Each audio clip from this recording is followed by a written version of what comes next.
Let's continue this journey now into waves in longitudinally and vertically varying flows.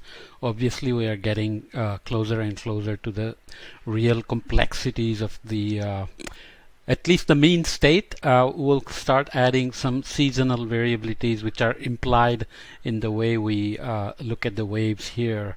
And the vertically varying flows are we already learned the kinematics of it, and in simple flows in terms of the relation between the coupling between the horizontal waves and vertical waves. We will extend that a little bit here, starting with this zonal wind component from the first chapter, which shows seasonal, zonal and meridional winds. You can see the variability in the vertical and horizontal and the seasonal changes, right? We remember the westerlies and the easterlies and the shears in the meridional plane and so on, and the vertical flows here shown with the heat sources which actually serve as forcings for waves. So we will not explicitly include convective forcing, but we will emulate something like that at the appropriate place on the equatorial region, in the equatorial band, so we can look at the wave response. We will see how the energy accumulation is going to matter a lot in terms of adding details to the westerly flow, easterly flow, their impacts on the equatorial trapping extent of the turning latitudes, and how also in the vertical you have equivalent depths which determine the changes in vertical wave number, group speeds, trapping, and so on.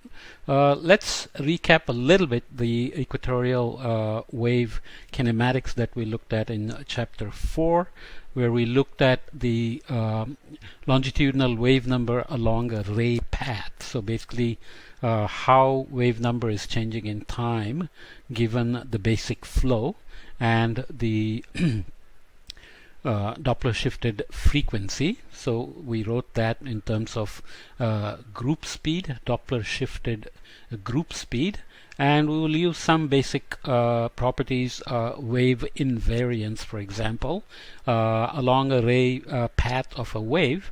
If it's not forced, if there is a forcing of the waves, then that tends to determine the wave number and frequency, whereas in free waves, frequency is eigenfrequency, so it's the intrinsic quantity that is preserved along the ray path, and that can be used to see how the wave numbers adjust to respond to the background flow changes and what it means in terms of wave trapping. Basically, when you have group velocities and the mean flows in opposite direction, you can have waves being trapped and accumulation of energy, and then we have to see how that energy gets radiated out and how that affects the teleconnections, which is a concept which is very useful for perturbations to the heat sources or the forcing during climate events like El Nino. Okay, so just words, but listen to them if you don't feel they are familiar to. We'll come back to them later on. So we wrote this as dk dt u bar plus d omega d dk dx equals minus k u bar dx. So this tells you how the basic flow shear will affect the wave number along the ray path, which becomes dk dt equals minus k du bar dx for when the basic flow is at rest. Okay, sorry, that's not right. This is this is written as total derivative. My bad. These are partial derivatives, and this is a total derivative. Okay, so time derivative plus the advection term. Okay. Here the ddt is the total derivative, as we just said, following local group velocity. Okay, so here is the local group velocity that is written So if we have stretching du bar dx less than 0, so u is decreasing towards the east, then the wave number will increase, and hence the model will shrink longitudinally, which means you get smaller scale, high wave number modulation of the waves. If du dx is greater than 0, this we refer to as negative stretching, this as positive stretching. So it depends on which waves. For example, westward propagating waves with westward group velocities running into these different basic flow changes will have different modulations by the basic flow. So if du dx is greater than 0, so u is increasing towards the east, then the mode will extend in the longitudinal scale. Wave number decreases, longitudinal wave number decreases, which means the waves become longer scale in space, right? So dx dt again then is written, this is now how you would plot the ray path, which we will see later on, is u bar plus d omega dk. So this is the Doppler shifting of the group velocity. D omega dk is our group velocity cgx. So this is what we called Doppler shifted group velocity, right? So this procedure we used before in terms of using the basic state to write the similar equations in meridional and vertical directions. So we'll still stick to looking at mostly zonal flow variability and vertical flow variability. The meridional mode is considered, and the only meridional variation we'll do is the horizontal shear of the zonal basic flow. Okay, we're just adding more complexities. We are still dealing with idealized situations, but much more complicated and realistic, so that we can get to the real physics soon. But the physics you learn in terms of wave mean flow interactions begin to get into real climate problems, for example, like the quasi-biennial oscillation and El Nino teleconnections, as I mentioned before.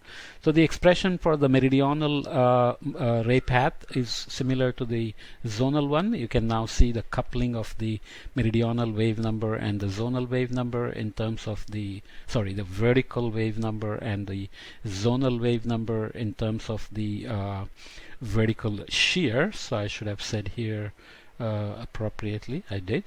And the meridional wave number is also coupled to the longitudinal wave number through the meridional shear, which we touched upon before.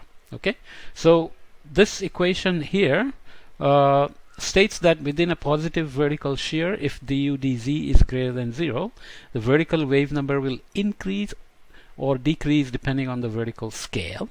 So a negative shear will decrease m and increase the vertical scale. So smaller m will have larger vertical scales. So very similar to the horizontal issues or horizontal relations between wave numbers and scales. Equation 4.41c, which is the meridional one, states that within a negative lateral shear du dy less than 0, L will decrease with latitudinal wave number. Okay, so if wave number increases, the meridional scale of the wave decreases, similar to the longitudinal problem. On the other hand, if the lateral shear increases with latitude, then L will increase. Okay, sorry, wave number decrease means longer wavelength, longer scales, and wave number increase means smaller spatial scale. Make sure you understand. I'm just confusing myself. Okay, to assess whether vertical shear u bar z and longitudinal variations of the background are important in modifying the characteristics of the equatorial modes, we will basically use the dispersion relations we derived in the 5th chapter looking at prototype tropical systems, where we used fully stratified basic states. So if you want to do the vertical problem, you have to make some assumption of the stratification in the vertical, So we will do a constant temperature, isothermal atmosphere, and a linearly varying temperature gradient. These two equations representing the horizontal and vertical structures are coupled by separation coefficient Hn, which is the equivalent depth of a shallow fluid. Obviously, if u bar varies in x and z, then the equations will not be separable. So here is our equation for the vertical with the vertical structure function, where g bar is our mean vertical scale height, epsilon is the gradient, vertical gradient of g, and kappa here is r over cp, universal ideal gas constant divided by cp, and these are the coefficients in the z, which are these complicated functions of kappa, epsilon, g bar, and so on. Okay, again, equations are complicated. Deriving boundary conditions in the vertical is also fairly complicated. We will learn what are the most important things, like the signal cannot grow as you go beyond the upper atmosphere. Right, exponential growth is not allowable. At the surface, typically normal velocity to the surface has to be 0, because you cannot have flow coming out of the surface or going into the surface, and so on. So the horizontal structure equation we got out of the equation 537, which I didn't write here unfortunately. You remember, looks like this, where we had a stream function introduced. Here is our favorite dispersion relation. So we can recall that in deriving these two equations, 538 and 539, they are non-separable for an arbitrary background state, as I just mentioned. To allow separation, it was assumed that the background state in the stratified atmosphere was motionless. So if you set u bar equal to 0, then obviously that dependence is removed, and then you have separable equations. Okay, this is now just a brief introduction to some of the kinematics we had already looked at.